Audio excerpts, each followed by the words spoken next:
मंगो दुआ के शाला इंजदा नसीब होवे।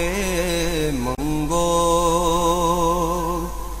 दुआ के शाला इंजदा नसीब होवे। जद आवे मौत मैनू, जद आवे मौत मैनू, सोना करीब होवे। मंगो दुआ के शाला इंजदा नसीब हो। बिस्मिल्लाहिर्रहमानिर्रहीम। अस्सलामु अलैकुम दोस्तों और बुजुर्गों नाज़रीन, तुहाडे सामने अगली वीडियो दे नाल हाज़र हां। आज तुसीं देख रहे हो कि कुछ तो सेहत असीं पहले बना चुके हैं, उनकी वीडियो अपलोड हो चुकी है, लेकिन इहदे विच सिर्फ और सिर्फ तुहानूं मैं खाण का तरीका दसना है, क्योंकि उहदे विच खाण का तरीका अगर मजीद दसदे तो वह वीडियो बहुत लंबी हो जाती है, क्योंकि इहदे खाण के तरीके जिहड़े ने वो काफ़ी तरीक़ों दे नाल इहनूं इस्तेमाल किया जा सकता है। यानी कि इहदे बहुत है तो ये ताकत वास्ते ये एक तो एक वध तरीका है, लिहाजा एक तो एक वध तरीका जिहड़ा भी है वो तुहाडे सामने रखन लग्या।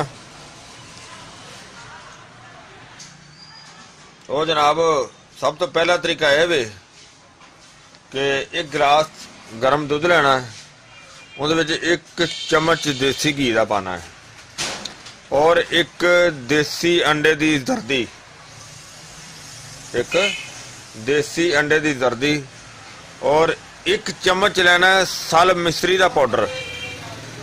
साल मिश्री एक होंदी है, साल मिश्री का पाउडर बना के एक चम्मच वो विच पाना है चाय वाला। तो इन्हां सारिया चीज़ों को पहले गर्म गर्म दुध जिहड़ा ना उहदे विच पहले सिर्फ देसी घी ते एक अंडे की जर्दी पानी है। उन्होंने अच्छी तरह जिस तरह कि एक उबाला आएगा उन्होंने उबाला दे के नीचे उतार के ते वो मिश्री का पाउडर पा देना है और उन्होंने चम्मच नाल हिलाते रहना है। चम्मच नाल अच्छी तरह हिला के, यानी कि चम्मच रोकना नहीं है, वरना डलियां बन जाएंगियां। अच्छी तरह जो वेख्या कि मिक्स भी हो गया और वो पीन के काबिल हो गया और उस दे नाल एक गोली खानी है। दूसरी गोली जी है कम अज कम 5 दिन के वक्फे नाल खानी है। ये जरा एक तरीका सी। दूसरा तरीका इहदा यह वे कि नाश्ता देसी घी की चूरी बनानी है, यानी कि उहदे च घी ज्यादा रेड़ा ना रखना है और वो अच्छी तरह चूरी बना के चूरी दे विच चीनी नहीं पानी। हाँ, अगर शक्कर मिले तो शक्कर पा सकते हो, वो भी थोड़ी मकदार दे विच। ते चीनी जड़ी ना वो नहीं पानी। जड़ी अद्धी चूरी जड़ी ना वो खा के, अद्धी तो बल्कि ज्यादा वो खा के, तो उस तो बाद तुसी एक गिलास दुध नाल ये गोली जड़ी ना वो लै सकते हो। उस तो बाद बाकी दी जड़ी चूरी होएगी वो खाई जाए। और हाँ, दुध दे अंदर एक चम्मच जड़ा ना वो शहद दा, जंगली शहद होवे, बेशक छोटा हो जाए फिर भी ठीक है, बड़ा हो जाए फिर भी ठीक है। एक चम्मच देसी शहद दा और वो बाकी इस तो अलावा जो ना कुरफा पाउडर होंदा है, एक चम्मच कुरफे पाउडर का दुध विच पा के तो वो दुध इस्तेमाल करना है। ये दूसरा तरीका सी। तीसरा तरीका कार इहदा खाण दा ये वे कि खाने तो 1 घंटा बाद, रात नूं सोण वेले खाने तो 1 घंटा बाद दुध विच रोगने बादाम 2 चम्मच या फिर देसी घी दे 2 चम्मच वो पा के तो उस दे नाल भी खाई जा सकती है। तरीका नंबर 4 जिहड़ा इहदा इह आ, इहनूं मक्खन दे नाल भी खाया जा सकदा है,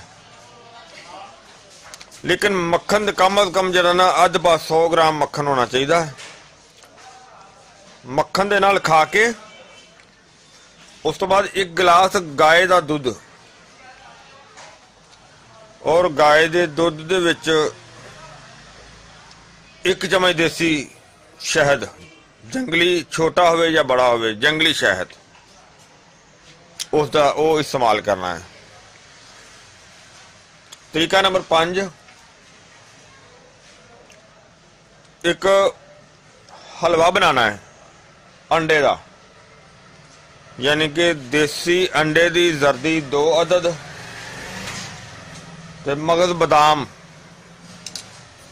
1 चम्मच भर के, यानी कि उन्होंने तुसी पहले बना लवो ना पाउडर, मगज बादाम का पाउडर जरा 1 चम्मच भर के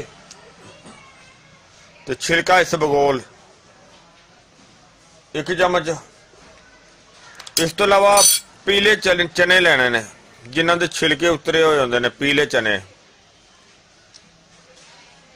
1 चम्मच उनका।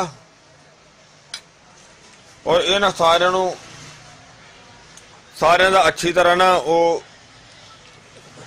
देसी घी डाल के हलवा बनाना है।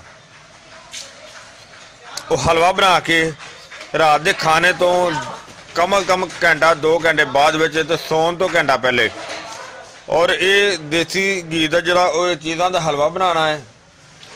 वो हलवे दे कुछ हिस्सा पहले खा के उस तो बाद 1 गोली खानी है, और बाकी का समान जरा ना बाकी का हलवा जरा आएगा वो तुसी बाद सारा खा लेना, और उस तो बाद कोई शय नहीं इस्तेमाल करनी। तरीका नंबर 6 इसका यह कि ये 2 गिलास दुध लेने, उहदे विच मिश्री यानी कि जी मिठी मिश्री होंगी, एक सल मिश्री होंगी, एक कुजा मिश्री होंगी, लेकिन मिठी मिश्री, आधा चम्मच बादाम का पाउडर 1 चम्मच भर के, पिस्ते का 1 चम्मच भर के, ते चावल लेने ने, चावल 1 चम्मच हो। उस तो बाद आधा चम्मच नशास्ता लेना है, आधा चम्मच नशास्ते का, और 1 चम्मच लेना है मगज बनौला जिन्होंने पंबा दाना भी कहा जाता है। और तुसी इन सारिया चीज़ों दुध दे विच पा देना, और इन चीज़ों की खीर बन जाएगी। और उसनों जो नीम गर्म होएगी उस दे नाल भी ये गोली जी ना वो खाई जा सकती है कि जबरदस्त ताकत वास्ते, यानी कि जबरदस्त ताकत वास्ते उनके नाल भी 1 गोली खाई जा सकती है। इस तो अलावा इनका होर तरीका जरा है कि 1 गिलास दुध का तो उनदे विच 1 चम्मच जरा ना मगज बादाम का पाउडर, 1 चम्मच पिस्ते का पाउडर, और इस तो अलावा आधी चम्मच सल मिश्री, 1 चम्मच शहद ते 1 चम्मच बादाम रोगन। इन्हां सारिया चीज़ों शामिल करके ते अच्छी तरह बॉयल दे के बाला दे के उस दे नाल भी ये गोली खाई जा सकती है। और ये सेहदाता कुश्ता जरा इनकी वीडियो पहले अपलोड हो चुकी है, और उनका लिंक जरा तुहानूं मैं इस वीडियो दे विच थले डिस्क्रिप्शन दे विच दे दियांगा, और इनका लिंक जरा वो तुहानूं दूसरी वीडियो दे विच उहदे विच मिल जाएगा। और इनके बहुत ही अच्छे और बड़े कमाल के फायदे ने, और इनका खान जल्दी तो जल्दी गोली जी खानी है 3 दिन का वक्फा पा के, वरना 5 दिन के वक्फे तो बाद जी ना वो गोली इस्तेमाल करया करनी है। क्योंकि दूसरी वीडियो दे विच इन्हें तफसील दे नाल नहीं समझाया गया, क्योंकि वो बनाने दे विच तां काफ़ी ज़्यादा टाइम लग गया सी।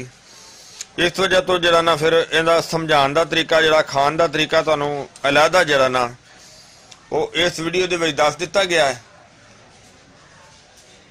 और मैनूं उम्मीद है कि मेरे दोस्तां भरावां नूं ये वीडियो जिहड़ी है बड़ी अच्छी लगी हुई होनी है। इसनूं तुसीं लाइक करियो, शेयर करियो, सबसक्राइब करना बिल्कुल नहीं भूलना। इंशाअल्लाह अगली वीडियो नाल फिर मिलांगे। इजाज़त, अल्लाह हाफिज़, अस्सलामु अलैकुम वरहमतुल्लाहि वबरकातुहू।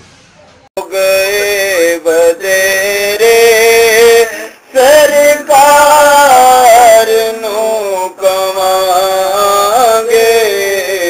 गम हो गए बतेरे सरकार नो कमांगे।